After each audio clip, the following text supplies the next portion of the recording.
ಅಸ್ತ್ರ ಆಗಲಿ ಕಾಂಗ್ರೆಸ್ ಪಕ್ಷದ ಮೇಲೆ ಮಾತಾಡಬೇಕಂದ್ರೆ ಏನಿಲ್ಲ. ಈಗ ಪ್ರಜ್ವಲ್ ರೇವಣ್ಣ ಕೇಸ್ ಏನಾಗಿತ್ತು ಅದನ್ನು ಡಿಫೆಂಡ್ ಮಾಡ್ಕೊಳಕ್ಕೆ ಅವರ ಲೀಡರ್ಗಳ ಹತ್ರ ಏನೂ ಇಲ್ಲ. ಏನು ಮಾತಾಡಿದ್ರು ಅದನ್ನ ಯಾರು ಬಿಡುಗಡೆ ಮಾಡಿದ್ರು, ಇದನ್ನು ಯಾರು ಬಿಡುಗಡೆ ಮಾಡೋದು ಅಂತೇಳಿ ಒಂದು ಡೈವರ್ಟ್ ಮಾಡೋ ಥರ ಮಾತಾಡ್ತಿದ್ರಲ್ಲ. ಇವತ್ತು ಏನೋ ಒಂದು ಯಾರೋ ಅಧಿಕಾರಿಗಳು ಇನ್ನೊಬ್ಬರು ಏನು ಮಾಡಿದಾರೋ ಅದನ್ನು SIT ತನಿಖೆಯಲ್ಲಿ ಹೊರಗೆ ಬರುತ್ತೆ. ಅದನ್ನು ತಗೊಂಡು ನಮ್ಮ ಮಂತ್ರಿಗಳು, ನಮ್ಮ ಜನಪ್ರಿಯ ಮಂತ್ರಿಗಳನ್ನ ಇಷ್ಟು ಒಳ್ಳೆಯ ರೀತಿಯಲ್ಲಿ ನಮ್ಮ ಬಳ್ಳಾರಿ ಅಭಿವೃದ್ಧಿನ ಮಾಡ್ಕೊಂಡು ಹೋಗ್ತಿರೋ ಮಂತ್ರಿಗಳನ್ನ ಬೇಕಂತೇಳಿ ಯಾವುದೋ ಒಂದು ಇಶ್ಯೂ ಬೇಕು ನಮಗೆ BJP ಅವ್ರಿಗೆ ಮಾತಾಡೋಕ್ಕಿಲ್ಲ.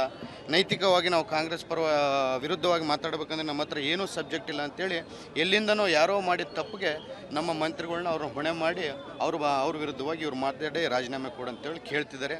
ನಾವಿವತ್ತು ನಮ್ಮ ಆಂಜನೇಯಣ್ಣ ಆಗಿರ್ಬೋದು, ನಾವಾಗಿರ್ಬೋದು, ನಮ್ಮ ಮುಂಡ್ರಿಗೆ ನಾಗರಾಜಣ್ಣ ಆಗಿರ್ಬೋದು, ಎಲ್ಲರೂ ಕಾರ್ಯಕರ್ತರು ಎಲ್ಲರೂ ಸೇರಿ ಇಂಥ ಮಂತ್ರಿಗಳು ಸಿಗಬೇಕಂದ್ರೆ ನಮ್ಮ ಬಳ್ಳಾರಿ ಜಿಲ್ಲೆ ಜನತೆಗೆ ಭಾಳ ಒಂದು ಒಳ್ಳೆಯದ ಆಗಿದೆ. ನಮ್ಮ ಮಂತ್ರಿಗಳು, ಉಪಮುಖ್ಯಮಂತ್ರಿಗಳು ಇಂಥ ಜಿಲ್ಲೆ ಉಸ್ತುವಾರಿ ಸಚಿವರನ್ನು ಕೊಟ್ಟಿದ್ದಾರೆ.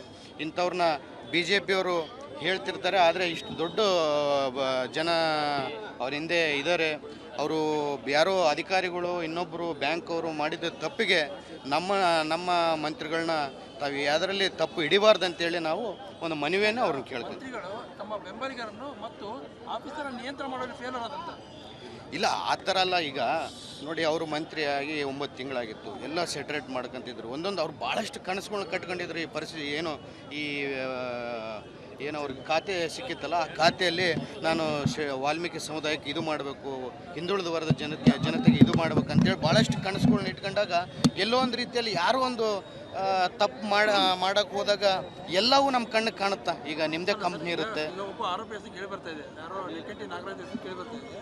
ಅವ್ರು ಹಿಂದೆ BJP ಜೊತೆಗಿದ್ರು, ಅಂಥವ್ರ ಜೊತೆಗೆ ಇವ್ರು ಯಾಕೆ ಇಟ್ಕೊಂಡ್ರಂತ. ಈಗ ನೋಡಿ, ಒಂದು ಮಂತ್ರಿ ಆದಮೇಲೆ BJP ಕಾಂಗ್ರೆಸ್ ಅಂತಲ್ಲ, ಎಲ್ಲರೂ ಬರ್ತಿರ್ತಾರೆ ನಮ್ಮ ಆಫೀಸ್ಗಳಿಗೆ. ಈಗ ನನ್ನ ಆಫೀಸ್ಗೆ ಆಗಿರ್ಬೋದು, ಮಂತ್ರಿ ಅವ್ರ ಆಫೀಸ್ಗೆ ಆಗಿರ್ಬೋದು, ಇಂಥ ಕೆಲಸ ಇದೆ ಸರ್ ನಮಗೆ ಈ ಮಾಡಿಕೊಡಿ ಅಂತ ಎಲ್ಲರೂ ಬಂದಾಗ ನಾವು ಪಾರ್ಟಿ, ನೀನು BJPಯಲ್ಲಿದ್ದೆ ನಾನು ಕೆಲಸ ಮಾಡಿಕೊಡಲ್ಲಪ್ಪ, ನೀನು ದಳದಲ್ಲಿದ್ದೆ ನಾನು ಕೆಲಸ ಮಾಡ್ಕೊಡಲ್ಲ ಅಂತ ಹೇಳೋಕ್ಕಾಗಲ್ಲ. ಅವರು ಅಲ್ಲಿದ್ದಾಗ ಒಂದು ಇನ್ಸಿಡೆಂಟ್ ಆಗಿತ್ತು, ಮಂತ್ರಿ ಇದ್ದಾಗ, ಅವ್ರ ಮಂತ್ರಿ ಜೊತೆಗಿದ್ದಾಗ ಅಲ್ಲಿ ಕೂಡ ಇಂತ ಆಗಿತ್ತು.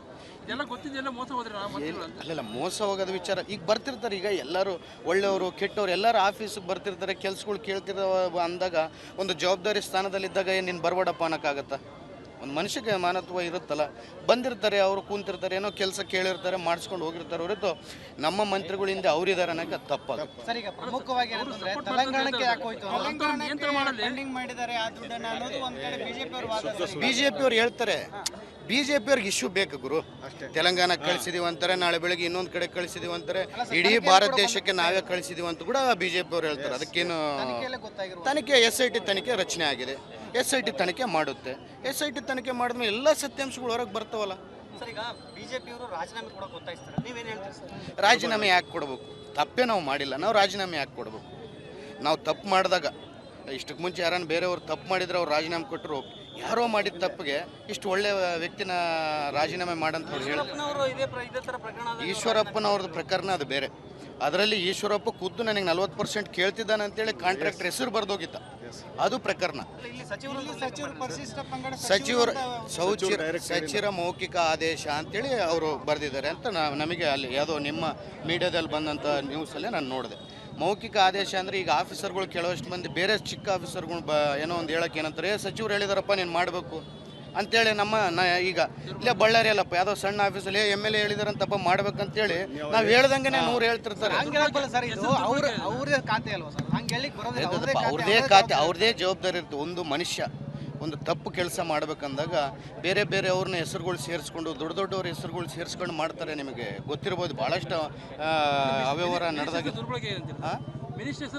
ಮಿನಿಸ್ಟರ್ ಹೆಸರು ದುರ್ಬಳಕೆ ಮಾಡಿಕೊಂಡು ಯಾರು ಒಂದು ದುರುದ್ದೇಶದಿಂದ ಏನೋ ಒಂದು ಕೆಲಸ ಮಾಡಬೇಕು, ಇಂಥ ಪರಿಶಿಷ್ಟ ಪಂಗಡ ಸಂಘ ಇದು ಉದ್ದೇಶ ನಾವು ಏನಿಲ್ಲ, ಪೀಸ್ಫುಲ್ ಮಾರ್ಚು ತಗೊಂಡೋಗಿ DC ಅವ್ರ ಮುಖಾಂತರ ನಮ್ಮ DCM ಅವ್ರಿಗೆ CM ಅವ್ರಿಗೆ ಒಂದು ಮನವಿ ಪತ್ರ, ನಮ್ಮ ನಾಗೇಂದ್ರಣ್ಣ ಅವ್ರನ್ನ ರಾಜೀನಾಮೆ ತಗೋಬಾರ್ದು ಅಂತೇಳಿ ನಮ್ದೇನು ಮನವಿ ಇದೆ ಇದು ಇವತ್ತು ಕೊಡ್ತೀವಿ. ನಾಳೆ ನಾವು ಮುಖ್ಯಮಂತ್ರಿ